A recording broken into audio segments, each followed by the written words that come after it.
Hello दोस्तों, तो कैसे हैं आप सब। स्वागत है एक बार फिर से आप सभी का आपके अपने परिवार ऑफिशियल स्टडी अड्डा चैनल पर।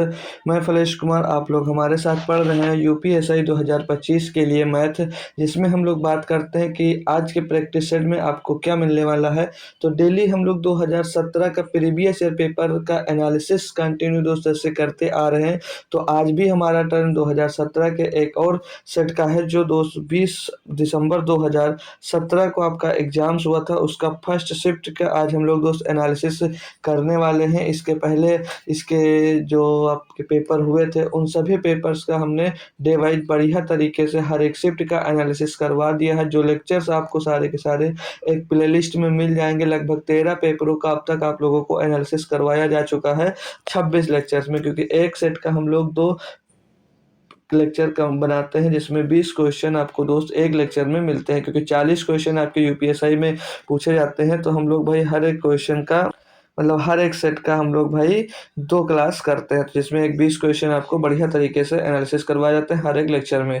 तो जाइएगा, अगर उन सभी लेक्चर्स को देखना चाह रहे हैं तो उनकी प्लेलिस्ट में विजिट करिएगा। प्लेलिस्ट की लिंक भी आपको डिस्क्रिप्शन में मिल जाने वाली है। ठीक है डियर, तो चलते हैं। और बाकी सभी बच्चों को पता ही होगा कि जो यूपीएसआई में कितने क्वेश्चन आते हैं। टोटल 160 क्वेश्चन आते हैं, इसमें 40 क्वेश्चन दोस्त मैथ के होते हैं, जो पूरे के पूरे 100 नंबर के होते हैं दोस्तों। एक प्रैक्टिस सेट जो होता है हमारा, वो पूरा 100 नंबर आपको दिलाने की ताकत रखता है भाई। तो ठीक है, अच्छे से तैयारी करिएगा मैथ्स की, और बढ़िया स्कोर मैथ्स से आप लोगों को करना है डियर। ठीक है, तो पहले हम लोग प्रैक्टिस सेट पूरा सॉल्व कर लेंगे, मतलब 2017 का, फिर 2021 का सॉल्व कर लेंगे। फिर आप अगर कहते हैं तो चैप्टर वाइज या आपको एक्सपेक्टेड क्वेश्चन करवाऊंगा, जो आपके 2 एग्जाम्स में पूछे जा सकते हैं। ठीक है डियर, तो चलते हैं आज की क्लास को स्टार्ट करते हैं बिना देरी के। जो लोग भी जुड़ गए हैं क्लास में, एक बार लाइक और शेयर कर दीजिएगा। बाकी अगर आप नए हैं चैनल पे, तो चैनल को जरूर सब्सक्राइब कर लीजिएगा। टेलीग्राम ग्रुप भी आप लोग ज्वाइन कर सकते हैं, जिसकी लिंक आपको डिस्क्रिप्शन और कमेंट बॉक्स दोनों में मिल जाती है। ठीक है भाई, तो चलते हैं आज की क्लास को स्टार्ट करते हैं। देखिएगा, आज का पहला और एक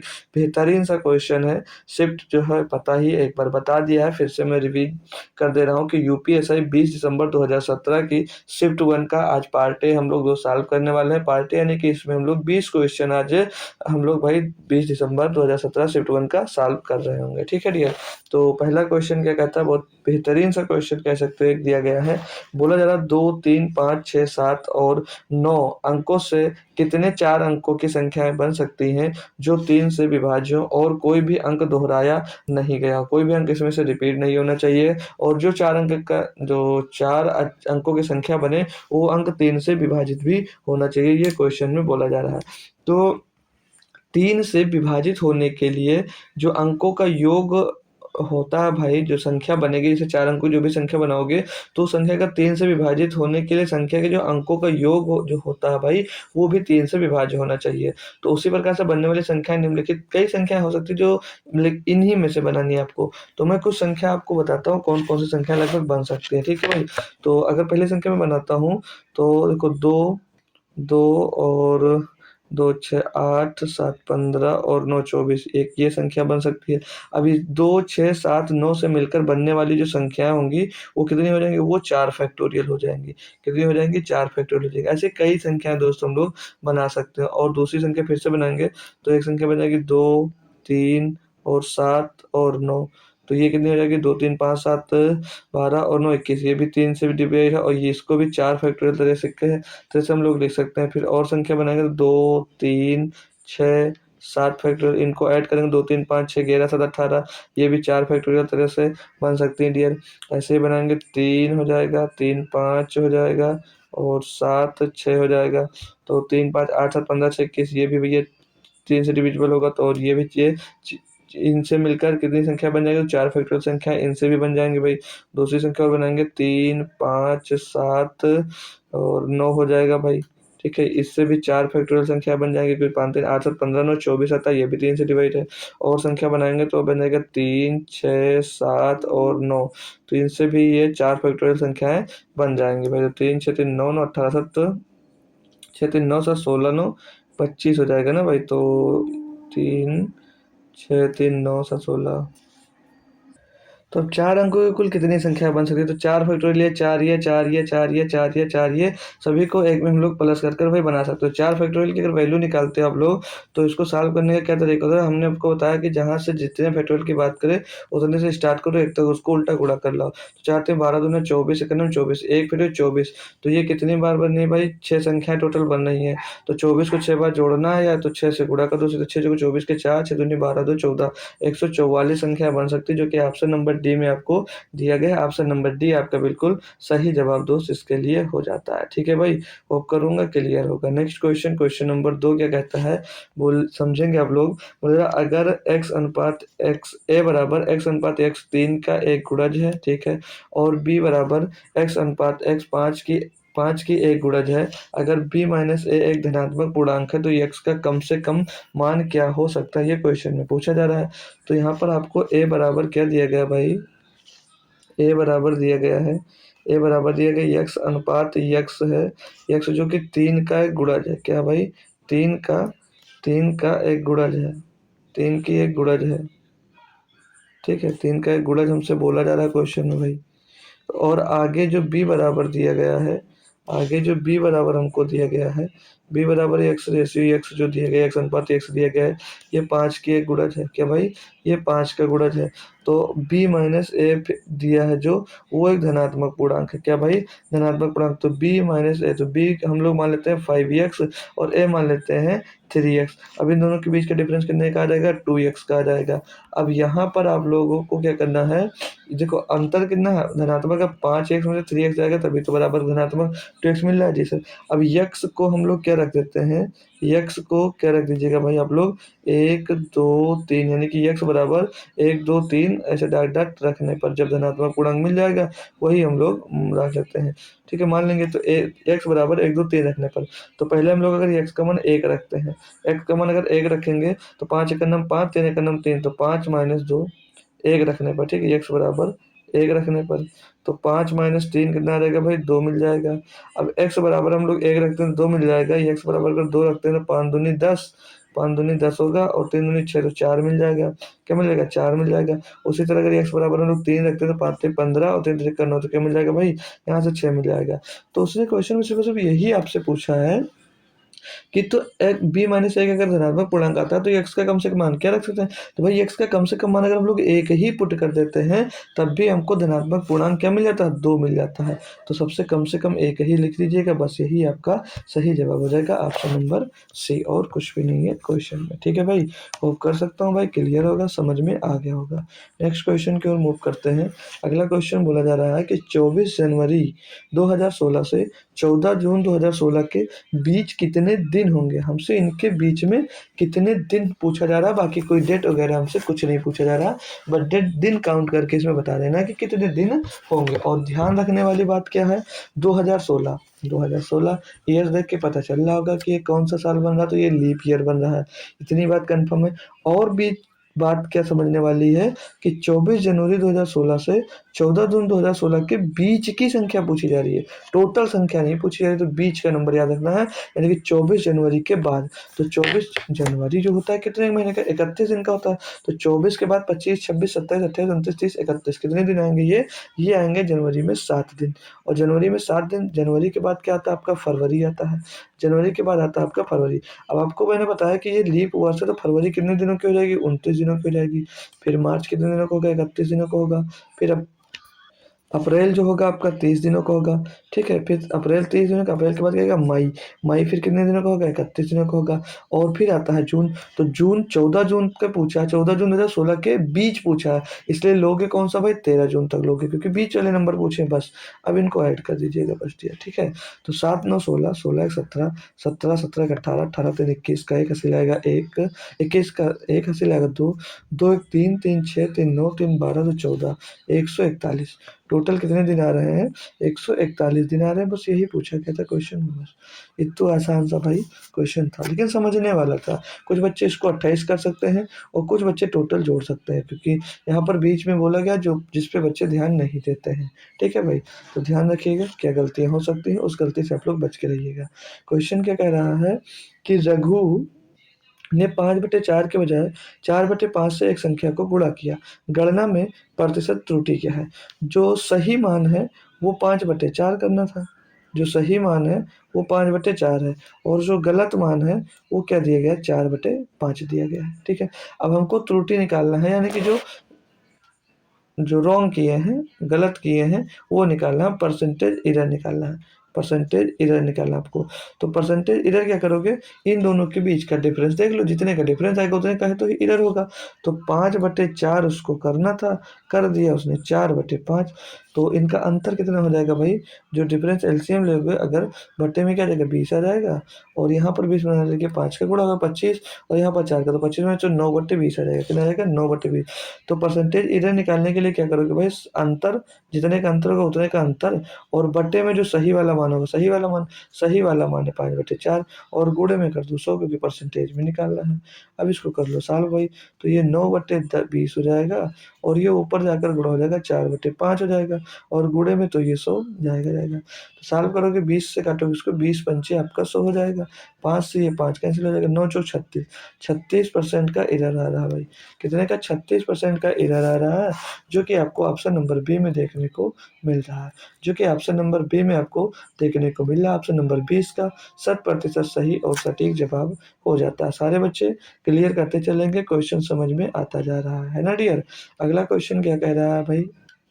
बोला जा रहा है 5 नंबर कि एक 3 किलोमीटर की दौड़ एक्स और वाई को 60 मीटर की दूरी से या 5 सेकंड से हरा देता है।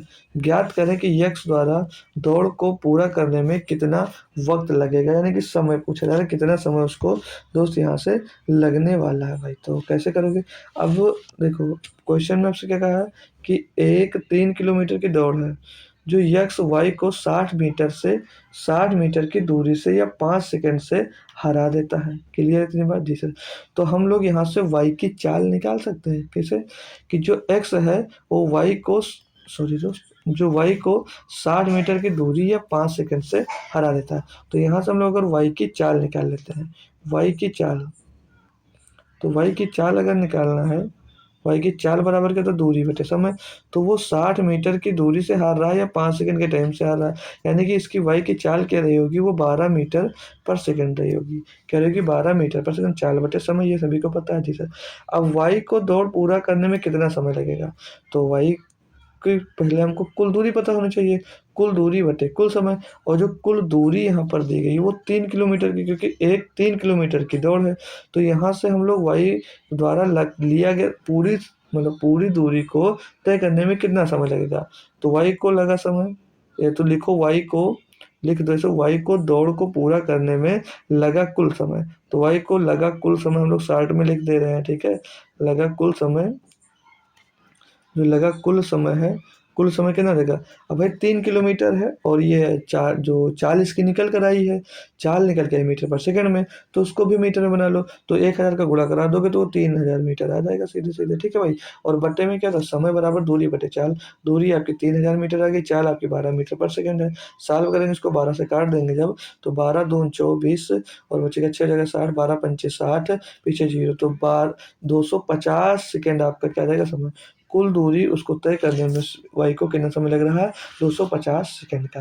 अब क्वेश्चन हमसे ये पूछा है कि ज्ञात करें यक्स द्वारा दौड़ को पूरा करने में कितना वक्त लगेगा। अरे मेरे भैया, जब क्वेश्चन पढ़ रहे हो तो क्वेश्चन में तो बोल रहा है कि एक 3 किलोमीटर की दौड़ यक्स वाई को 60 मीटर की दूरी या 5 सेकंड से हरा देता है। इसको अगर 250 सेकंड का समय लग रहा है तो इसको अगर 5 सेकंड से हरा रहा है, यानी कि उसको कितना समय लग रहा होगा मेरे प्यारे साथी? 245 सेकंड का टाइम लग रहा होगा, नहीं लग रहा होगा? 245 सेकंड का टाइम लग रहा होगा या नहीं लग रहा होगा? एक बार बोलो, कंफर्म करो। Yes sir. ये तो समझ में आ गया, तो बहुत ही आसान था, मज़ेदार था, अच्छा लगा सॉल्व करने में। तो थम्स अप करके बता दो यार, मज़ा आ गया। कमेंट में एक प्यारा सा कमेंट भी कर दीजिएगा। तो बस सारे क्वेश्चन ऐसे बढ़िया तरीके से समझते चलिएगा अच्छे से, और मज़ेदार, आपको मज़ा तो आ ही रहा होगा। जब क्वेश्चन अच्छे से सॉल्व होते रहते हैं तो अच्छा लगता है आपको। अगला क्वेश्चन क्या कहता है कि दो संख्याओं का जो योग है वो 50 है। कोई दो संख्या है, उनका योग हमको दिया गया है 50। बोला जा रहा और दो संख्याओं को जो लघुत्तम समापवर्तक दिया गया है, लघुत्तम समापवर्तक और महत्तम समापवर्तक भी हमको दिया गया कितना 5 और 180 है। तो संख्याओं का व्युत्क्रम का योग ज्ञात करें। ऐसा क्वेश्चन मैंने आई थिंक आपको अगर यूपीएसआई में नहीं लेकिन शायद एनटीपीसी और उसमें जो जीडी पढ़ाया उसमें काफ़ी क्वेश्चन करवाया है। ठीक है, तो हम लोग दो संख्या अगर मानना है तो हम लोग दो संख्याओं को कुछ मान लेते हैं। अगर पहली संख्या हम लोग x मान लेते हैं और दूसरी संख्या x तथा y, दो संख्या मानी हमने x तथा y, ये दो संख्या हमने मान ली है। ठीक है, x तथा y हमने दो संख्याएं मान ली है। क्लियर है इतनी बात? जी सर। अब यहाँ पर हमसे क्या पूछा गया है, आपने एक फार्मूला पढ़ रखा है एलसीएम एचसीएफ का, जो first number into second number, first number into second number is equal to LCM गुणे एचसीएफ। ये फार्मूला लगभग सारे बच्चे को आता होगा और अच्छी तरीके से पढ़ा भी होगा यार, क्योंकि जो तैयारी कर रहा हो इतना तो उसको आता ही होगा। यानी कि पहले नंबर का गुणा और दूसरे नंबर का गुणा और बराबर में एलसीएम गुणे एचसीएफ। जो एलसीएम दिया गया आपको 180 दिया गया है और जो एचसीएफ दिया गया आपको माय डियर, एचसीएफ दिया गया वो 5 दिया गया है। यानी एक्स और वाई का जो गुणा है वो कितना आ जाएगा 900 आ जाएगा। एक्स और वाई बराबर यहाँ पर कितना मिला आपको 900 दोस्त मिल जाएगा। क्लियर है इतनी बात? अब संख्याओं को हमको क्या निकालना है, व्युत्क्रम का योग निकालना है। तो संख्या हमने मानी थी x और y, तो इनके व्युत्क्रम कितना हो जाएगा 1/x हो जाएगा और दूसरी संख्या हो जाएगी 1/y। ये हो जाएगा इनका व्युत्क्रम। अब इनका योग क्या होगा, तो ये x क्रॉस मल्टीप्लाई कराओगे तो x प्लस वाई आ जाएगा और बट्टे में मेरे प्यारे साथियों एक्स वाई आ जाएगा। बट्टे में क्या आ जाएगा एक्स वाई आ जाएगा। क्लियर है इतनी बात? जी सर, बिल्कुल सर क्लियर है। तो यहाँ पर हमको जो आगे क्वेश्चन में दिया गया था कि दो संख्याओं का योग कितना है 50 है, तो दो संख्याओं का योग हमको देखोगे तो यहाँ जो दो संख्या हमने एक्स वाई मानी और उनका यहाँ पर एक्स प्लस वाई उनका योग कितना दिया है 50 दिया गया है और दो संख्या का गुणनफल यानी कि एक्स वाई देखेंगे तो कितना दिया गया 900 दिया गया है।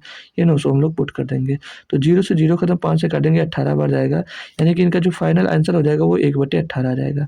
1/18 दो संख्याओं का व्युत्क्रम का योग कितना मिला हमको 1/18 मिल रहा। भाई क्लियर कर दीजिएगा एक बार कि कोई दिक्कत अगर कोई समस्या है तो जरूर पूछ सकते हो। यहाँ तक बढ़िया वे और आसान वे में आपको भाई मैंने क्लियर करने की कोशिश की है और यही समझता हूँ कि आपको समझ में भी अच्छे से ज़रूर आ गया होगा दोस्तों। ठीक है भाई, अगर आ गया है तो नेक्स्ट क्वेश्चन की ओर मूव करता हूँ। क्वेश्चन नंबर 7 समझिएगा आप लोग। बोले रहा 3 मिश्रण के बराबर मात्रा में पेट्रोल, मिट्टी का तेल 2:3 और 4:3 और 6:1 के अनुपात में है। ठीक है सर, अगर तीनों को एक साथ मिलाया जाता है तो आखिरी मिश्रण में पेट्रोल और मिट्टी के तेल का अनुपात किस अनुपात में होगा, ये पूछा जा रहा है हमसे। ठीक है भाई, तो एक और प्यारा सा क्वेश्चन है, कर सकते हो। 3 मिश्रण की बराबर मात्रा में पेट्रोल और मिट्टी का तेल दिया गया, पेट्रोल और मिट्टी का तेल का अनुपात दिया गया है। तो अगर हम लोग देखते हैं इनका रेशियो किस रेशियो में दिया गया भाई, तो आप लोग देख लीजिएगा। तो पहले बर्तन में है भाई 2:3 है, पहले बर्तन में कितना है 2:3 दिया गया है। दूसरा जो बर्तन है वो 4:3 दिया गया है और जो तीसरा बर्तन है वो 6:1 में दिया गया है। अब इस क्वेश्चन में आपसे ध्यान देने वाली बात क्या है कि उसमें 3 मिश्रण की बराबर मात्रा बोली गई है, तो इनकी मात्रा को हमको बराबर करना है। अब हम जब देखते हैं तो यहाँ पर कितना 3 और 2 5 दिया गया है, यहाँ पर 4 और 3 7 लीटर का बन रहा है और यहाँ पर देखेंगे तो 6 और 1 7 लीटर बन रहा है। ये दो मात्रा बराबर एक बराबर नहीं, तो अब इन सभी को क्या करना है, आपको बराबर करना पड़ेगा क्योंकि क्वेश्चन में आपसे बराबर बोला गया है। तो बराबर करने के लिए आप लोग 5 7 7 का एलसीएम ले लो, तो ये एलसीएम बनेगा इसका 35। यानी कि 7 का गुणा अगर हम लोग यहाँ पर करवा देते हैं और 7 का नहीं, यहाँ पर 35 बनाने यहाँ पर 5 का गुणा होगा, यहाँ पर 35 बनाने के हमको 5 का गुणा करना पड़ेगा। तो ये बर्तन मतलब जो आपका रेशियो होगा, ये जो मिश्रण होगा ये बराबर हो जाएगा। यानी कि ऊपर 7 का गुणा करवा तो 7 का गुणा यहाँ पर भी हो जाएगा, 7 का गुणा यहाँ पर भी हो जाएगा और इसमें 5 का गुणा हुआ है तो 5 का गुणा आप लोग यहाँ पर करवा दोगे और 5 का गुणा यहाँ पर करवा दोगे, क्योंकि मिश्रण आपको बराबर करना ही पड़ेगा दोस्त। अब 5 का हमने गुणा करवा दिया, अब इनको सॉल्व करना भाई, तो ये अब इनका रेशियो नया रेशियो क्या बन जाएगा 7 दूनी 14 और 3 सत्ते 21 बन जाएगा भाई और 5 चौक 20, 5 चौक 20 और 3 पचे 15 और 6 5 6 30 और 5 1 9 5 जोड़ देंगे इनको भैया, तो 14 और 20 34, 34 और 30 64 बन जाएगा। 21 और 15 46 और 5 41। तो जो नया रेशियो इनका आएगा भाई वो 64:41 आ जाएगा पेट्रोल मिट्टी का तेल का, जो कि ऑप्शन नंबर आपको ए में देखने को मिल जाएगा। इससे आसान और इससे सरल और इससे बेहतरीन सॉल्यूशन क्या ही होगा दोस्त। एक बार सारे बच्चे बता देंगे कि सर जी क्वेश्चन क्लियर है बहुत मस्त तरीके से। कोई भी समस्या कोई भी दिक्कत आई हो तो ज़रूर पूछ सकते हो, ठीक है भाई। चलें भाई नेक्स्ट क्वेश्चन पे। कोई दिक्कत कोई समस्या नहीं है तो अच्छी बात है। अगला क्वेश्चन क्या कहता है भाई, बोला जा रहा है कि इन आंकड़ों के अनुपातिक मध्यमान की गणना करें। कॉलेज विद्यार्थियों का सैंपल जिनसे रोजाना बस किराए पर किए गए खर्च के बारे में पूछा जा रहा। भाई व्यय राशि दी गई यानी कि पद दिए गए हैं, और बारंबारता विद्यार्थियों की संख्या यानी कि एफ दिया गया है। तो हमको सी एफ यानी कि संचयी बारंबारता पहले निकालनी पड़ेगी। तो इसकी हमसे माध्यिका समझ लीजिएगा, पूछी जा रही है माध्यिका कैसे निकालोगे, ठीक है भाई। कोई समस्या नहीं है, सारे बच्चे समझ सकते हैं और इसको करना भी बता दूंगा, समझ लीजिएगा, ठीक है भाई। बाकी ये देखा जाए तो क्लास 6 8 का क्वेश्चन है। तो पहले इसका आप लोगों को सी एफ निकालना पड़ेगा, जिसको संचयी बारंबारता बोला जाता है, ठीक है भाई। इसकी संचयी बारंबारता निकालने के लिए क्या होता है, पहला जो एडजेक्टिव दिया गया होता है वही लिख लिया जाता है। दूसरे में क्या होता है, इनको ये जो नंबर आता है उसको अगले में जोड़कर लिखा जाता है। तो 15 4 19 हो जाएगा। फिर 19 को अगले में 8 में जोड़ोगे तो 19 8 27 आ जाएगा भाई। फिर 27 को अगले में जोड़ोगे तो कितना आ जाएगा, 30 आ जाएगा। और इनको देखते हैं कि टोटल बारंबारता कितनी दी गई है। तो 15 4 19 और 27 होती है 30। तो एन बराबर कितना दिया गया आपको, एन बराबर आपको दिया गया भैया 30 दिया गया है। एन की वैल्यू मिल गई कितनी, 30 दी गई है आपको। तो एन बराबर अगर आपको 30 दिया गया है, अब 30 अगर सम है तो सम होता तो n/2 कर देते हैं, अगर विषम होता तो n/2 प्लस 1 कर देते हैं, ठीक है भाई। तो इसका जब n/2 करेंगे, n/2 करेंगे यानी कि n बराबर हमको 30 दिया गया तो n/2 कितना आएगा, n/2 आएगा आपका 15। n/2 15 आएगा। तो 15 से ठीक बड़ी संचयी बारंबारता यहाँ पर आप लोग देख रहे हो। तो 15 से ठीक बड़ी कौन सी पड़ रही है भैया, 19 आ रही है। कौन सी आ रही है, 19 है या नहीं है भैया। ठीक है जी सर, संचयी बारंबारता हमारी क्या हो जाती है, 19 रहती है। अब जिसका संगत हम लोग वर्ग अंतराल देखते हैं तो कौन सा आ रहा है इसके संगत, इसके संगत वर्ग अंतराल आपका आ रहा है 11 से 20। कह रहा भैया 11 से 20 आ जा रहा है। तो इसकी जो माध्यिका वर्ग की कम से कम निम्न सीमा हो जाएगी वो 11 हो जाएगी। और जो मध्यिका वर्ग की बारंबारता यहाँ पर हमको कितनी मिल गई, 15 मिल गई है। कितनी मिल गई है, 15 मिल गई है। और मध्यिका वर्ग का अंतराल देखेंगे, अंतराल इन दोनों के बीच का अंतराल कितना दिया गया है, 9 दिया गया है। तो एफ बराबर, अगर हम लोग फार्मूला बताते हैं, फार्मूला भी बता देंगे। और यहाँ पर जो माध्यिका की वो दी गई है, माध्यिका वर्ग की पूर्व वर्ग की संचयी बारंबारता दी गई है, वो कितनी दी गई है, 4 दी गई है, एफ कैपिटल एफ। सारे वैल्यूज मैं लिख दूँ फिर आपको फार्मूला बता दूंगा। तो यहाँ पर अगर मैं यल यानी कि स्मॉल यल जो होगा वो क्या होता है आपका भाई, वो होता है मेरे प्यारे साथियों वर्ग अंतराल की निम्न सीमा। तो वर्ग अंतराल की निम्न सीमा कितनी आ जाएगी, 11 आ जाएगी भाई। और स्मॉल एफ जो दिया गया है वो संचयी बारंबारता कितनी आ जाएगी, 15, क्योंकि 15 के ग्रुप में आ रहा था भाई। Yes sir. और एच जो माध्यिका वर्ग की बारंबारता कितनी दी गई भैया, वो दी गई, सॉरी यार कैसे बन गया भाई, ये एफ था भाई, ठीक है। एफ कितना दिया है, स्मॉल एफ आपको 15 दिया गया है। और एच जो माध्यिका वर्ग का अंतराल दिया गया वो कितना, 11 20 का अंतराल कितना भाई, 9 का आ रहा भाई। और कैपिटल एफ जो है ये कितना दिया गया भाई, आपको 4 दिया गया। माध्यिका वर्ग से पूर्व वर्ग की संचयी बारंबारता होती है। अब मध्यमान का जो फार्मूला होता है एक बार नोट कर लेंगे सारे दोस्त। क्या होता है भाई, small L small L plus n/2 n/2 minus F अपान में स्मॉल एफ, और गुणे में एच होता है। क्या होता है भाई, गुणे में एच होता है। अब ये आता होता तो डायरेक्ट भी आप लोग कर सकते थे, लेकिन हमें लगा कि आपको डिटेल में बताना चाहिए, इसीलिए मैं आपको डिटेल में बता रहा हूँ। तो स्मॉल यल यहाँ पर हम सॉल्व करते हैं। स्मॉल यल आपका 11 दिया गया भाई। और n/2 एन जो कैपिटल एन अभी आपने निकाला था 30 था, n/2 करेंगे तो 15 आ जाएगा भाई। कितना आ जाएगा, 15 आ जाएगा ना मेरे साथ ही जी सर। तो 15 आ जाएगा। तो 15 और ये आप कैपिटल एफ कितना दिया गया भाई, कैपिटल एफ को 4 देगा। तो 15 - 4 सीधे लिख दो इसको, ठीक है। 15 - 4 इसको लिख देंगे, बट्टे में स्मॉल एफ कितना दिया गया भैया, 15 दिया गया है। और गुणे में एच, जो एच की वैल्यू कितनी दी गई, 9 दी गई है। सॉल्व करेंगे भाई तो ये 11 प्लस का उसमें फिर से 11 आ जाएगा, बट्टे में आपके, सॉरी ये बट्टे सिर्फ 11 क्या होगा, 11 नहीं 99 गुणा कर देते हैं उसको साथ में ना भाई। चलो साथ में रखे रहो, ये गुणा भी कर सकते हो वैसे, लिख लेते हैं कोई बात नहीं। 9 और बट्टे में क्या आ जाएगा आपका 15। अब यहाँ से थोड़ा सा कट भी सकता है, काटोगे अगर आप लोग भाई तो 15 छक्के 90 कर दे, डायरेक्ट काट दो, क्या पॉइंट में आ जाएगा आंसर से, काट दो 15 छक्के 90 तो 0.6 आ जाएगा। तो ये 11 प्लस का 11 छक्के 66 तो 6.6 आ जाएगा, यानी कि 17.6 इसका जो सही जवाब आ जाएगा। 17 6 इसका क्या आ जाएगा भैया, मध्य मान आ जाएगा। तो 17.6 आएगा, यानी कि लगभग आंसर हम लोग लेंगे तो 17 का दोस्त ले सकते हैं, क्योंकि 18 है नहीं, 19 बहुत ज़्यादा हो जाएगा। तो लगभग इसका जो आंसर होगा वो कितना हो जाएगा, 17 इसका बिल्कुल सही और सटीक जवाब दोस्त हो जाता है। एक बार सभी बच्चे बता देंगे, क्लियर है। अगर क्वेश्चन में कोई दिक्कत है तो एक बार बैक होकर ज़रूर देख सकते हैं, सब कुछ समझ में आ जाएगा, क्योंकि बेसिक से और डिटेल में मैंने फार्मूला से इसीलिए दोस्त इसको बताया था कि आपको समझ में आए, अगर दूसरा क्वेश्चन मिले भी तो आप लोग कर पाओ।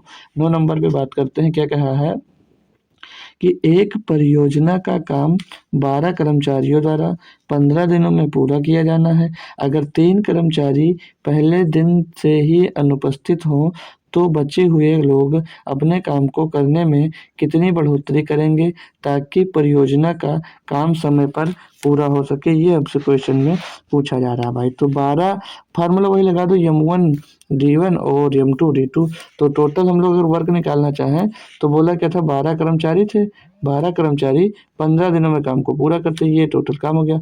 अब M2 D2, M2 में हुआ क्या भाई, 3 कर्मचारी क्या हो गए, अनुपस्थित हो गए, कर्मचारी बचे कितने, 9। तो 9 कर्मचारी इस शेष काम को, मतलब इस पूरे काम को कितने दिनों में पूरा करेंगे, यही हमको भैया यहाँ से निकालना है। अब इसको काट सॉल्व करते हैं जब, तो 3 त्रिका 9, 3 पचे 15, 3 चौक 12। तो D2 बराबर क्या आ जाएगा भैया, 5 चौक 20 दिन। कितना आ जाएगा, 20 दिन आ जाएगा। 20 दिन आपका आंसर नहीं होगा, क्योंकि उसने कहा क्या है, अगर 3 कर्मचारी पहले दिन ही अनुपस्थित होते हैं तो बचे हुए लोग अपने काम को करने की दर में कितनी बढ़ोतरी करें, ताकि मतलब कितने प्रतिशत की बढ़ोतरी करें ताकि काम समय पर पूरा हो सके भाई।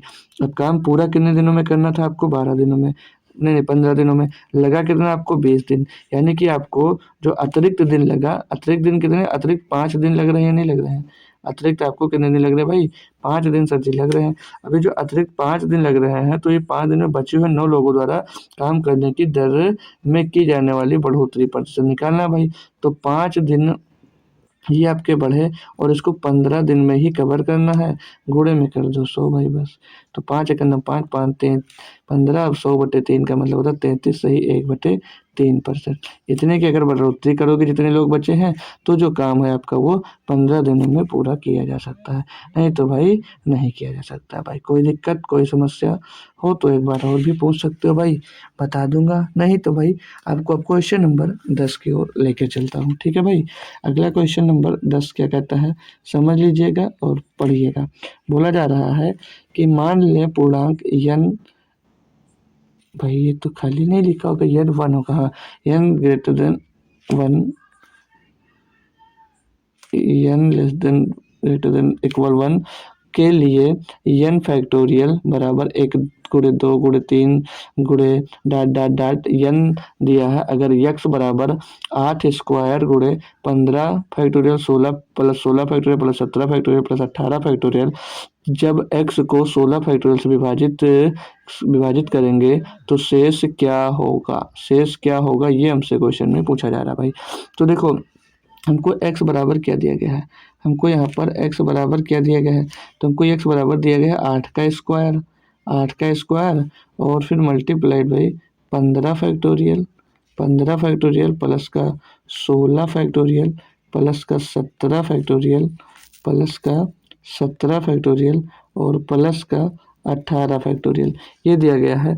और बोला जा रहा है इसको कैसे, 16 फैक्टोरियल से इसको वो डिवाइड करने की बात हमसे कर रहा है क्वेश्चन में।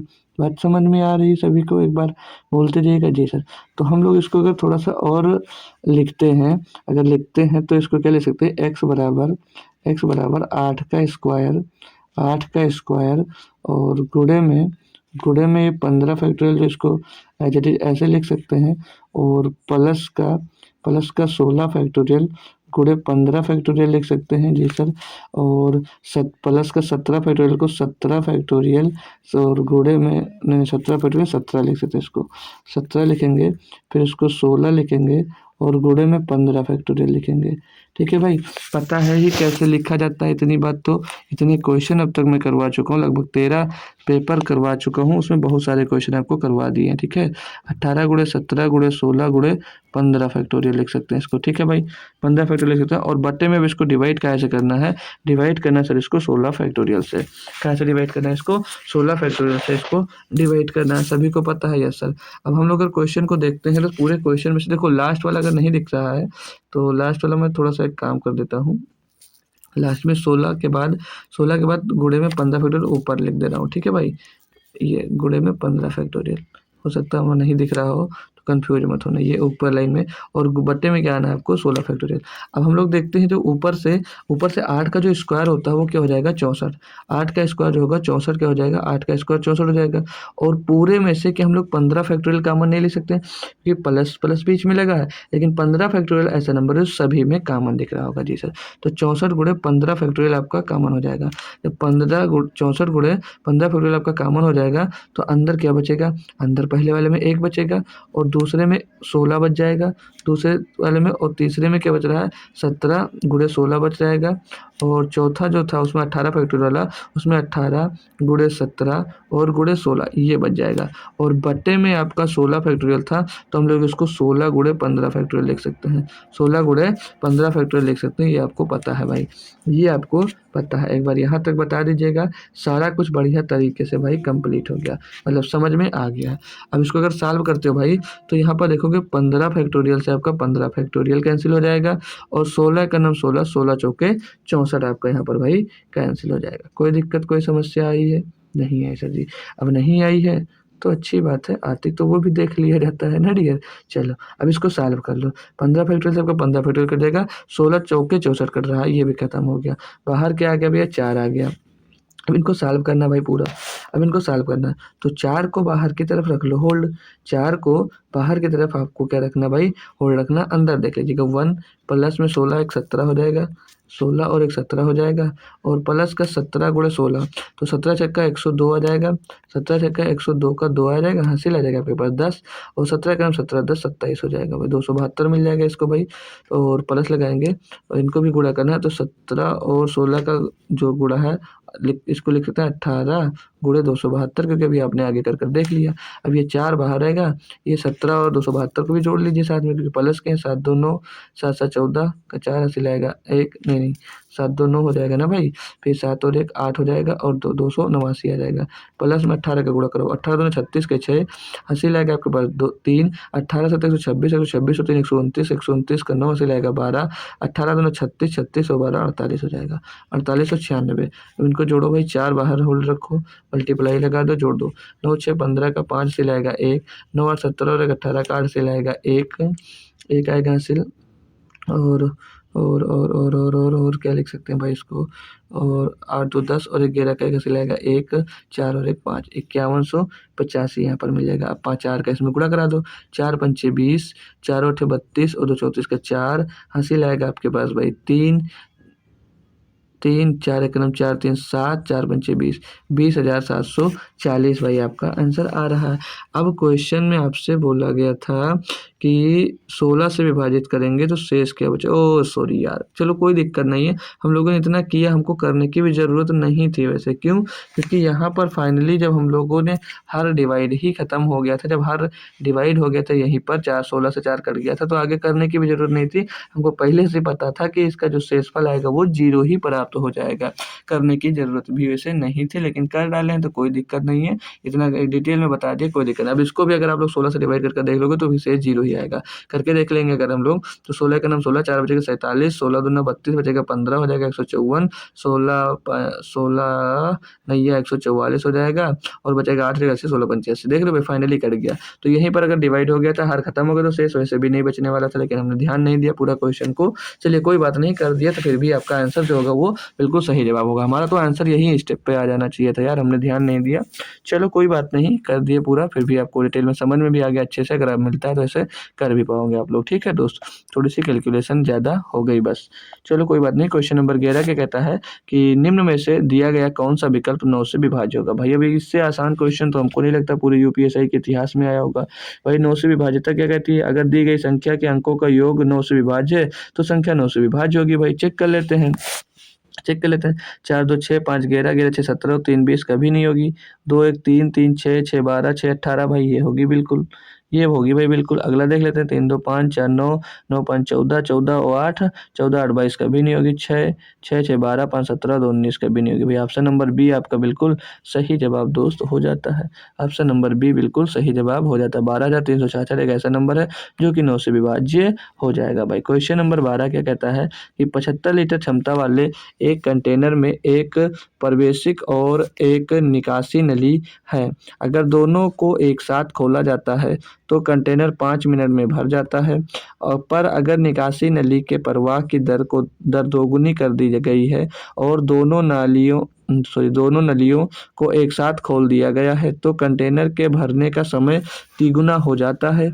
जब केवल प्रवेशिका नली खोली गई है तो कंटेनर को भरने में कितना समय लगेगा। बढ़िया क्वेश्चन है दोस्त, एक बार सभी बच्चे ध्यानपूर्वक समझ लेंगे इसको, ठीक है। तो जो भर रही है नलकी, उस नलकी को हम मान लेते हैं कि वो x मिनट में भर सकती है, और जो निकाल रही है हम लोग मान लेते हैं कि वो y मिनट में टंकी को खाली कर देती है, ठीक है भाई, y मिनट में खाली कर देती है। तो बढ़िया से इसको भी समझाऊंगा, थोड़ा अच्छे से समझ लीजिएगा। तो जो भर रही है उसको x मान लो, और जो निकाल रही है उसको क्या मान लो, y मान लो, ठीक है भाई।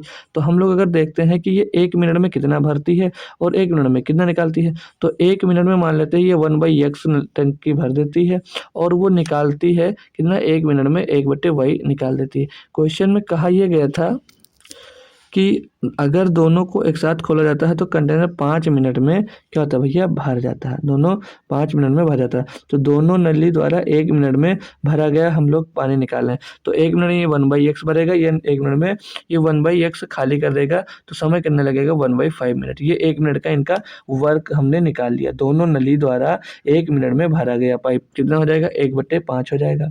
समझ में आ गया भाई।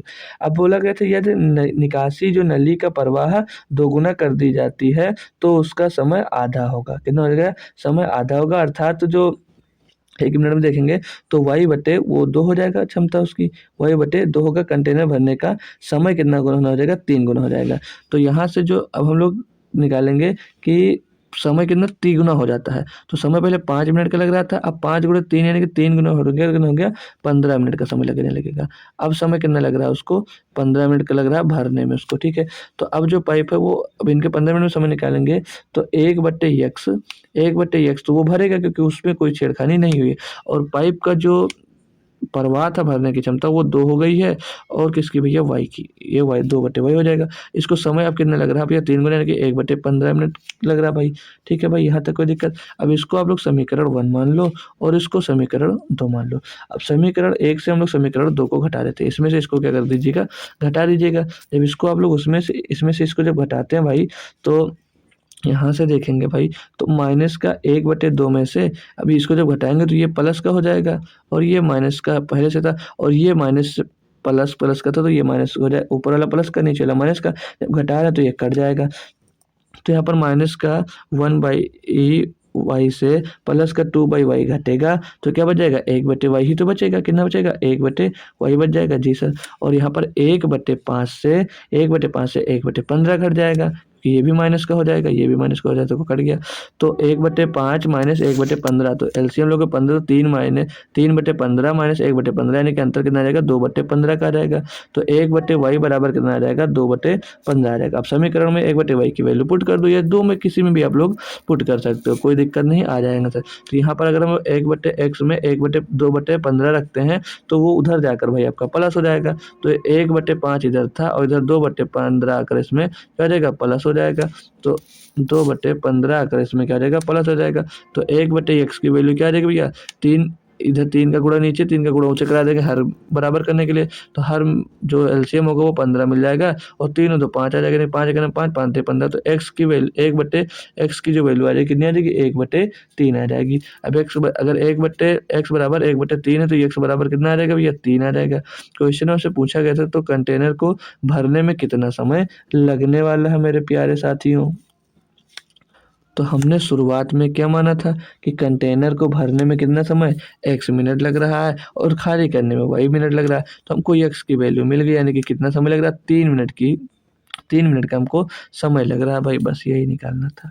इससे प्यारा और आसान तरीका हो तो भाई आप लोग उससे सॉल्व करिए, नहीं तो मेरा ये बेस्ट ऑप्शन आप लोग ज़रूर अपनाइएगा। कैसा लगा क्वेश्चन कमेंट बॉक्स में ज़रूर बताइएगा। अगला क्वेश्चन देखते हैं भाई, 13 नंबर क्या कहता है कि मेरी अलमारी में 30 गेंदे पूरी तरह अव्यवस्थित तरीके से रखे हैं, 10 काले हैं और 10 लाल हैं और 10 भूरे रंग के हैं, लेकिन मैं अंधेरे में रंगों में अंतर नहीं कर सकता। मुझे अलमारी से कितनी गेंद लेनी होंगी ताकि एक ही रंग की कम से कम एक जोड़ी मौजूद हो। ये तो भाई मन में पढ़कर आप लोग निकाल सकते हो, ठीक है भाई, क्योंकि इससे आसान तो कुछ भी नहीं होगा। अब यहाँ पर देखेंगे टोटल बॉल जो है वो टोटल बॉल कितनी होंगी, टोटल कितनी बॉल होंगी, टोटल बॉल होंगी भाई 10-10 3 कलर की, यानी कि 30 गेंदें होंगी, टोटल 30 गेंद होंगी। अब 30 गेंद में से 3 रंग की गेंदें उपस्थित हैं, ये सभी को पता है जी सर। जब हम 3 गेंदें अगर निकालते हैं तो ये संभावना है कि तीनों गेंदें अलग अलग रंग की हो सकती हैं, परंतु जब हम अगर 4 गेंद निकालते हैं तो कम से कम निकाल लेंगे 4 गेंद अगर हम लोग कम से कम निकालते हैं तो किसी एक रंग की 2 गेंदें जरूर निकलेंगी। तो 4 गेंद अगर हम लोग निकालते हैं तो उसमें एक जोड़ी जरूर मौजूद हो सकती है। अगर 3 गेंद निकालेंगे तो यही संभावना है कि एक तो उसमें से कितने एक क्या है भाई काली है और दूसरी आपकी लाल है और तीसरी आपकी भूरी है, तो ये एक ही कलर के तीनों निकल सकते हैं। लेकिन उसमें कहा कम से कम कितने गेंद निकालने हैं कि उसमें एक जोड़ी तो बननी चाहिए। अगर हम 4 निकालते हैं, 4 गेंद हम निकालेंगे तो अगर एक ना एक ऐसा जरूर कलर होगा कि उसमें रिपीट हो सकता है, तो एक कलर की एक जोड़ी मौजूद हो सकती है, यानी कम से कम 4 गेंद आपको निकालनी पड़ेंगी। बस भाई कुछ नहीं था, पढ़कर लगभग सारे बच्चे इसका आंसर दोस्त दे सकते थे, ठीक है। होप करूंगा क्लियर होगा। नेक्स्ट क्वेश्चन चलते हैं।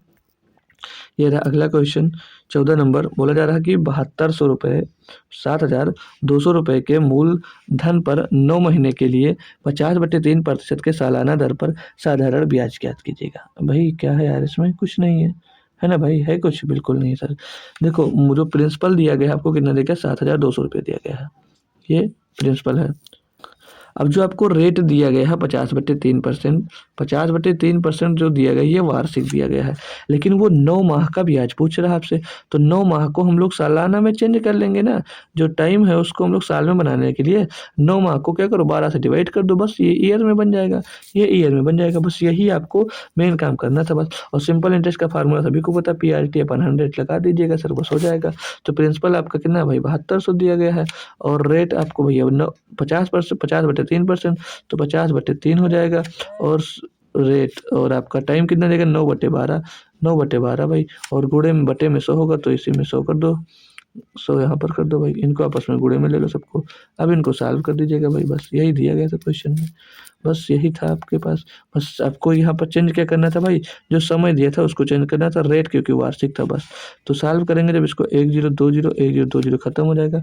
12 से काटेंगे 6 बार जाएगा भाई, 12 छंग 72, 3 से काट देंगे भाई ये 3 बार चला जाएगा, तो 50 छक्का 300, 300 गुणे 300 900 रुपये आ जाएगा। 900 रुपये आपका साधारण ब्याज आ जाएगा, जो कि आपसे नंबर ए में हमको दिया गया था भाई। सारे बच्चे बता देंगे सर क्वेश्चन क्लियर है, कुछ भी नहीं था क्वेश्चन में, कर लिए हम सर, अच्छी बात है कर लिए। अगला क्वेश्चन और देख लीजिएगा भाई, 15 नंबर क्या बोला जा रहा है 0.6363 dot dot dot dot 0.3737 dot dot dot 0.8080 dot dot dot बराबर क्वेश्चन मार्क। इसमें से आंसर पूछा जा रहा है कौन सा होगा। ऐसा क्वेश्चन बहुत सारे मैंने करवा दिए हैं रेशनल वाले। तो क्या कहता है इसमें, तो बार वाला क्वेश्चन है ये भाई। तो ये 0.6363 मैंने बताया जो नंबर रिपीट होते हैं उनके ऊपर क्या लग जाता है भाई, बार लगा देता है। तो 0.6363 बार बार रिपीट हो रहा है, नहीं 63 पे क्या लग जाएगा बार लग जाएगा। और 0.3737 इसमें रिपीट हो रहा है तो 37 के ऊपर बार लग जाएगा। और यहाँ पर 0.80 रिपीट हो रहा है तो 80 पर आप लोग बार लगा दोगे। अब मैंने आपसे बता रखा कि बार हटेगा तो जितने अंकों पे बार लगा उतने अंक उतने नीचे आपके 9 आ जाएंगे। तो 63 के ऊपर बार लगा तो 63 बटे में क्या हो जाएगा भाई, 2 अंक के ऊपर बार लगा तो 2 दो 9 हो जाएंगे। यहाँ पर 37 लिखा तो 37 के ऊपर बार लगा तो 37 के 2 अंक है, यानी कि 2 अंक के नीचे बार 9 आ जाएगा। और यहाँ पर 80 है तो बट्टे में क्या आ जाएगा, इसके डबल 9 इसके भी आ जाएंगे। अब इनको जोड़ना तो ऊपर ऊपर का जोड़ो, हर तो बराबर है, यानी कि एलसीएम इनका तो 99 ही मिल जाएगा। जोड़ेंगे भाई तो 7 और 3 10 का 0 से लाएगा 1, 8 1 9 3 12 12 6 18 कितना आ जाएगा 180 आ जाएगा। 180 बटे 99 यानी कि एक ही बार में जा रहा होगा। सारे आंसर एक बार में दिए भी हैं तो 99 का 99 हो जाएगा। बचेगा इस साइड में भाई आपका एक हो जाएगा 81, पॉइंट लगाएंगे 810 हो जाएगा। 810 हो जाएगा तो 9 बार में जा नहीं रहा है, यानी कि ये 8 बार में लगभग जाएगा। तो और 1.8 के टर्म में भाई आपको 2 आंसर मिल रहे हैं यार। अब 2 में से कौन सा होगा कंफर्म ये भी नहीं पता है, और भी चेक करते हैं चलिएगा। तो 9 इसमें 8 बार कटे ना तो 8 से गुणा करके चेक कर लो भाई। 8 9 72 72 का 2 से लाएगा 7 और 8 9 72 और 7 79 792 और 810 हुआ था यानी कि 18, तो फिर से 180 हो जाएगा। तो ये 2 बार जाएगा। 99 दुना कितना होगा भाई, 99 दुना ज़्यादा हो जाएगा, यानी कि ये एक बार जाएगा। तो 1.81 के टर्म में आ रहा है कि ऑप्शन नंबर सी ही हमारा दोस्त सही होगा बिल्कुल वाला। ठीक है भाई, क्योंकि ये 1 पॉइंट आएगा फिर उसके बाद में हो सकता है ज़्यादा आ जाए, तो 1 को हम लगभग 2 के बराबर ले सकते हैं। ठीक है, तो ऑप्शन नंबर सी बिल्कुल सही जवाब दोस्त बन जाता है। 16 नंबर क्वेश्चन क्या कहता है, पढ़ो एक बार और समझो। बोला जा रहा है कि एक नाव प्रवाह के साथ 20 मिनट में 400 मीटर यात्रा करती है। नाव की गति ऊर्ध्व प्रवाह के मुकाबले प्रवाह के साथ दोगुनी है। निम्न विकल्प में से कौन सा सही संबंध प्रदान करता है। जैसे ऑप्शन ए में दिया कि स्थिर पाव में जो नाव स्थिर पानी में जो नाव की गति है वो 3 गुणे प्रवाह की गति के बराबर है। ये क्वेश्चन में बोला जाए, ऐसे मतलब ऑप्शन दिए गए तो इसमें से कौन सा जो ये विकल्प दिए गए हैं वो विकल्प सही होंगे, ये पूछा जा रहा है। तो जैसे हमको नाव के प्रवाह के साथ 400 मीटर की दूरी 20 मिनट में तय करती है, और प्रवाह के साथ डाउन स्ट्रीम में जो गति है वो ऊर्ध्व प्रवाह यानी कि अप स्ट्रीम गति की दोगुनी है। ठीक है, ये हमसे क्वेश्चन में पूछा जा रहा है। तो मान लो जब स्थिर पानी में नाव की गति, स्थिर पानी में हम लोग नाव की गति को मान लेते हैं, तो स्थिर लिखने की जरूरत है, थोड़ा सा लिख देते हैं। स्थिर पानी में नाव की गति, स्थिर पानी में नाव की गति हम लोग क्या मान लेते हैं, नाव की गति को बोट बी मान लेते हैं। नाव की गति को क्या मान लेते हैं भाई, बी मान लेते हैं। क्लियर इतनी बात? Yes sir. और हम लोग यहाँ पर प्रवाह की गति को भी कुछ मान लेते हैं। तो प्रवाह की गति को हम लोग हम लोग यस मान लेते हैं। क्या मानते हैं, यस मान लेते हैं। ठीक है, उसको बी मान लिए, इसको यस मान लिए। तो डाउन स्ट्रीम स्पीड जब धारा की दिशा में जाते हैं तो आपकी नाव की गति के साथ साथ में आपकी धारा की गति भी जुड़ जाती है। तो उस कंडीशन में क्या हो जाएगा, बी प्लस यस हो जाएगा। क्या जाएगा, बी प्लस यस हो जाएगा। और जब आप स्ट्रीम यानी कि अपोजिट डायरेक्शन में जाते हैं तो दोनों की चालें आपस में क्या होती है भैया, घट जाते हैं, यानी कि बी माइनस क्या रहेगा, बी माइनस एस हो जाएगा। यहाँ तक बात क्लियर है, कोई दिक्कत कोई परेशानी जी नहीं। अब क्वेश्चन में हमको दिया क्या देगा, जो नियम शर्त दिया गया है कि नाव की गति ऊर्ध्व प्रवाह के मुकाबले प्रवाह के साथ 2 गुनी दी गई है। यानी कि प्रवाह में जो है प्रवाह के साथ है तो गति कितनी दी है, बी प्लस यस जो दी गई है ये ऊर्ध्व प्रवाह से 2 गुनी है। यानी कि जो बी माइनस यस है इससे कितनी भाई, बी माइनस यस यानी कि अपोजिट डायरेक्शन में जा रही है, इसके कितनी है भाई, वो 2 गुनी है। यही तो दिया गया है, यही तो क्वेश्चन में दिया गया है। यस सर, बिल्कुल यही दिया गया है। अब एक इसको अगर हम लोग सॉल्व करते हैं भाई तो क्या जाएगा, B plus S is equal to 2b minus 2s हो जाएगा। अब यस को इस साइड में भेजेंगे, बी को इस साइड में लेकर जाएंगे तो 2s माइनस का इधर आएगा तो प्लस का क्या हो जाएगा, 3s हो जाएगा। और बी इधर प्लस का उधर आएगा तो माइनस का हो जाएगा। तो 2b प्लस का है, एक माइनस का बी होगा तो कितना आ जाएगा, बी आ जाएगा। तो बी बराबर क्या आ जाएगा, 3 है। तो हमने बी को क्या माना है, स्थिर जल में पानी की गति, और यस को क्या माना है, प्रवाह की गति। यानी कि स्थिर पानी में नाव की गति बराबर 3 गुणे प्रवाह की गति। और ये ऑप्शन नंबर 1 ही में देखने को मिल रहा है। ऑप्शन नंबर 1 ही आपका सटीक और सही जवाब हो जाएगा। इससे ज़्यादा और कुछ इस क्वेश्चन में आपको सॉल्व करने की ज़रूरत नहीं थी। होप करूँगा क्लियर होगा अच्छे से। ठीक है, अगला क्वेश्चन 17 नंबर। ठीक है, क्या कहता है कि राम ने 2 बराबर रकम 2 भिन्न लोगों को दी। उन्होंने पहले व्यक्ति पर 5% साधारण ब्याज दर लगाया। 5 साल के अंत में उन्हें उसने ब्याज के रूप में 1000 रुपये मिले। दूसरे व्यक्ति को उन्हें केवल 2 साल के लिए रकम दी।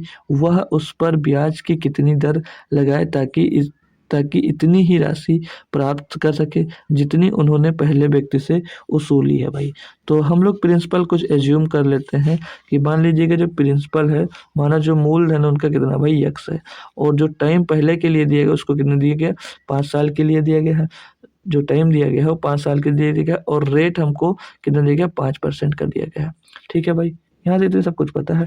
और जो SI मिला, साधारण जो ब्याज मिला है, वो भी हमको क्वेश्चन में मेंशन किया गया है। तो मूलधन तो अब तो बच्चा बच्चा भी निकाल देगा कि SI इक्वल टू PRT अपन 100।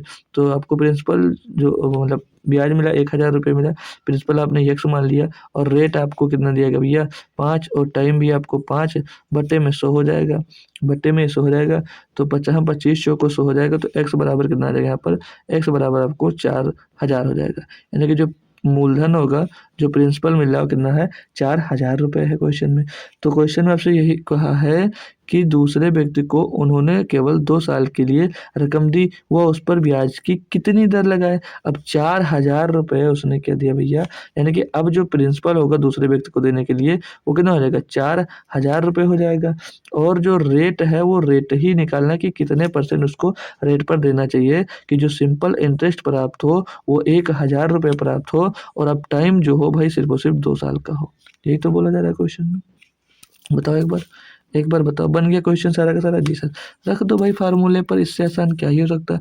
ब्याज आपको 1,000 रुपये का चाहिए, प्रिंसिपल आपका है 4,000, प्रिंसिपल आपका है 4,000, और रेट आपको निकालना है, टाइम आपकी बार 2 साल है, रेट आपको निकालना, बटे में कर दो 100। सॉल्व करते हैं इसको भाई। तो 1 0 2 0, 1 0 2 0 कैंसिल हो जाएगा भाई, 1 0 से इस साइड में 0 कैंसिल हो जाएगा, 4 दूनी 8 हो जाएगा। अब भाई 8/100 रेट बराबर 100/8 आ जाएगा ना भाई, 100/8, और 100/8 क्या होता है, 12.5%। यानी कि 12.5% के अगर ब्याज पर देते हैं भाई, तो आपको 2 साल में 1,000 रुपये प्राप्त हो जाएगा भाई। क्या इतना आसान क्वेश्चन था? इससे आसान क्वेश्चन भाई कुछ हो सकता है? बिल्कुल नहीं हो सकता। ठीक है भाई, मज़ा आ गया होगा बढ़िया तरीके से आपको। अगला क्वेश्चन क्या कहता है भाई, 18 नंबर, बोला जा रहा है कि अगर एक वस्तु की लागत मूल्य पर 20% लाभ है, इसकी विक्रय मूल्य पर लाभ प्रतिशत की गणना कीजिए। लागत मूल्य पर, अगर एक वस्तु की लागत मूल्य पर 20% का लाभ है, तो हम लोग लागत मूल्य यानी कि कॉस्ट प्राइस कुछ मान लेते हैं। कॉस्ट प्राइस हम लोग मान लेते हैं x है, ठीक है, x रुपये दिया गया है, हमने मान लिया क्या, x रुपये। अब उसने बोला लागत मूल्य पर 20% लाभ है, तो इसकी सेलिंग प्राइस, जो इसकी सेलिंग प्राइस है वो क्या हो जाएगी भाई, x रुपये के खरीदा आपने, 20% के लाभ के साथ 120% में बेचा, 120/100। यानी कि इसको जब सॉल्व करेंगे तो ये 20 × 120, 20×5 यानी कि 6x/5 इसका क्या आ जाएगा, सेलिंग प्राइस आ जाएगा। 6x/5 इसका सेलिंग प्राइस आ गया। अब उसने क्वेश्चन में कहा हाँ लाभ निकालना, इसकी विक्रय मूल्य पर लाभ प्रतिशत क्या दीजिए। तो लाभ आपको प्रॉफिट कितने का, और ये निकालेंगे। तो इतने रुपए का खरीदा, इतने रुपए में बेच दिया, तो प्रॉफिट निकालना है कि इतने में से हम लोग सेलिंग प्राइस माइनस कॉस्ट बेच कर देंगे तो हमको क्या मिल जाता है, लाभ मिल जाता है। तो 6x/5 में से हम लोग अगर x निकाल देते हैं तो हमको प्रॉफिट मिल जाएगा। तो 5x में से 6x जाएगा, 6x में से 5x, तो x/5 आ जाएगा। x/5 का आपको क्या हो गया भैया, प्रॉफिट हो गया। तो विक्रय मूल्य पर हमको लाभ परसेंट निकालना है। तो लाभ परसेंट क्या होता है भैया, जितने का लाभ हुआ, जितने का लाभ हुआ ऊपर रख दो, जितने का लाभ हुआ ऊपर रख दो भाई। तो x/5 का सर लाभ हुआ, हमने ऊपर रख दिया। तो विक्रय मूल्य, अभी ध्यान यहाँ पर रखना, अगर आपको किस पे इसने कहा कि विक्रय मूल्य पर लाभ ज्ञात कीजिए, अगर वो खाली लाभ पूछता तो ऊपर लाभ रखते, नीचे कॉस्ट प्राइस रखते, लेकिन इसने विक्रय मूल्य पर लाभ पूछा है तो बट्टे में भाई विक्रय मूल्य आएगा। सबसे समझने वाली बात ये है आपकी, ठीक है। तो बट्टे में विक्रय मूल्य इसका कितना था, 6x/5 था, और अब गुणे में क्या होगा, 100 होगा। तो ये बात ध्यान नहीं रखे तो आप लोग गलत हो जाओगे भाई, आंसर तुरंत मिसमैच हो जाएगा। तो ये बात ध्यान रखना आप डियर, ठीक है, क्योंकि उसने विक्रय मूल्य पर पूछा तो आपको विक्रय मूल्य पर ही दोस्तों यहाँ पर कैलकुलेट करना था प्रॉफिट। ठीक है, सॉल्व कर लो इसको। तो x से x कैंसिल, 5 से 5 कैंसिल, 100/6 यानी कि 16 सही 666 लगभग आ जाएगा। 16.666% आपका आ जाएगा, जो कि ऑप्शन नंबर सी में भाई दिया गया था। तो पते की बात मैंने आपको बताई है, याद रखना।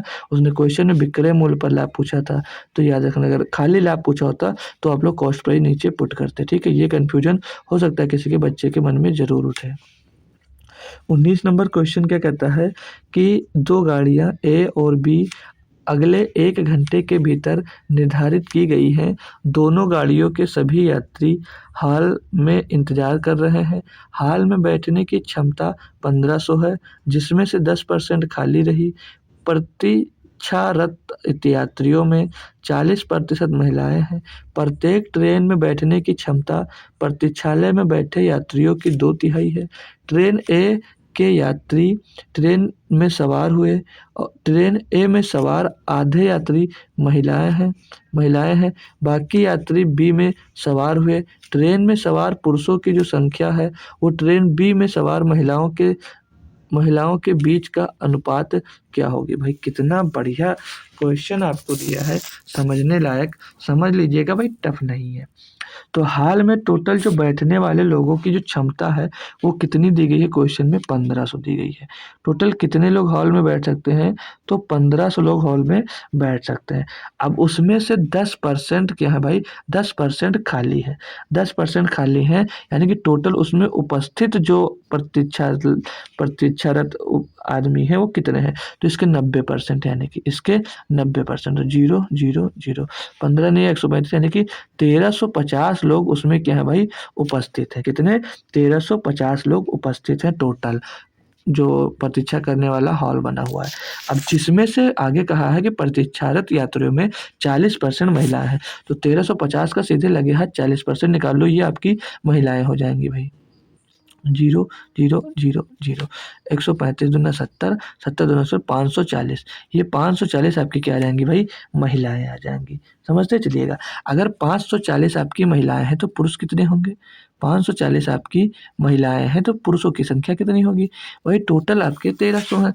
1350 है, जिसमें से 540 महिलाएं होंगी। घटा देंगे भाई यहाँ से 1350, 1350 माइनस 540 कर दोगे तो पता चल जाएगा भाई। तो 0 1 और 8, 810 क्या आ जाएंगे, पुरुष आ जाएंगे।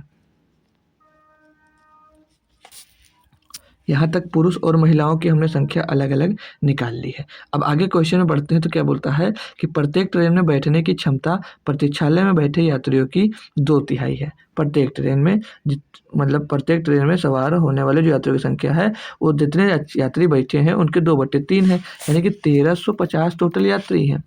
तो जैसे प्रत्येक ट्रेन में सवार होने वाले यात्रियों की क्षमता हम लोग निकाल लेते हैं, कितनी है, टोटल 1350 लोग हैं, इनकी 2/3 लोग उसमें बैठ सकते हैं। कितने, 2/3 लोग एक ट्रेन में बैठ सकते हैं। 3 से काटेंगे इसको तो 3 चौक 12, 3 पचे 15, पीछे 0, 450 गुणे 2, यानी कि 900। टोटल 900 यात्री एक ट्रेन में दोस्त बैठ सकते हैं। प्रत्येक ट्रेन में कितने यात्री बैठ सकते हैं, 900 यात्री बैठ सकते हैं। अब ट्रेन ए में कुल सवार यात्री, आगे बोला ना भाई कि ट्रेन ए के यात्री ट्रेन में सवार हुए, ट्रेन ए के यात्री ट्रेन में ए में सवार हुए, यानी कि इसमें से कितने, टोटल 900 यात्री सवार हो गए। 900 यात्री ट्रेन ए में है, 900 यात्री ट्रेन में है। इसमें से बोला है ट्रेन ए में सवार आधे यात्री के यहाँ महिलाएं हैं। 900 यात्री शामिल हुए, जिसमें से कितनी भैया, महिलाएं हैं। तो महिलाएं इसमें से कितनी हो जाएंगी, टोटल 900 यात्री उसमें बैठे हैं, आधी इसमें से महिलाएं, यानी कि 450 क्या आ जाएंगी, 450 उसमें महिलाएं आ जाएंगी। बात क्लियर है। अब 450 अगर पहले वाली ट्रेन में महिलाएं हैं, यानी कि पुरुष कितने होंगे, तो पुरुष भी यहाँ पर कितने होंगे, 450 ही होंगे पहले वाली ट्रेन में। यस सर, यहाँ तक की बात हमने क्लियर कर ली। आगे बोला बाकी यात्री ट्रेन बी में सवार हुए।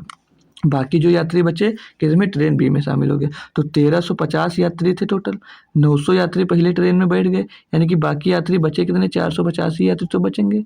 कितने, 450 यात्री बचेंगे। जी सर जी, ये भी बात क्लियर है। अब ट्रेन बाकी बी में सवार हुए, ट्रेन ए में सवार पुरुषों की संख्या और ट्रेन बी में सवार महिलाओं की संख्या के बीच का अनुपात कितना है। टोटल पुरुष कितने थे, 850 थे, जिसमें से 450 इसमें बैठ गए, यानी कि अब पुरुष बचे कितने, तो अब पुरुष बचे कितने, निकाल सकते हो ना भाई, अब निकाल सकते हो। जी सर जी, देखो हम आपको बता दें, टोटल देखो, टोटल अब कितने यात्री बचे हैं अभी शेष, अभी 450 यात्री शेष ट्रेन बी में बैठ गए जितने बचे थे। जी सर, जिसमें से हम लोग अगर महिला निकाल लेते हैं, क्या निकाल लेते हैं, महिला निकाल लो, महिला का ही निकाल लेते पहले। तो टोटल महिलाएं कितनी थी, 540 महिलाएं थी, और जिसमें से 450 महिलाएं तो ट्रेन ए में बैठ गई हैं। तो यहाँ पर जो महिलाओं की संख्या होगी वो क्या करोगे, 540 में से 450 हम लोग निकाल देंगे, 540 में से 450 जब आप लोग निकाल दोगे, यानी कितनी महिलाएं बचेंगे अभी? 90 महिलाएं बची थी।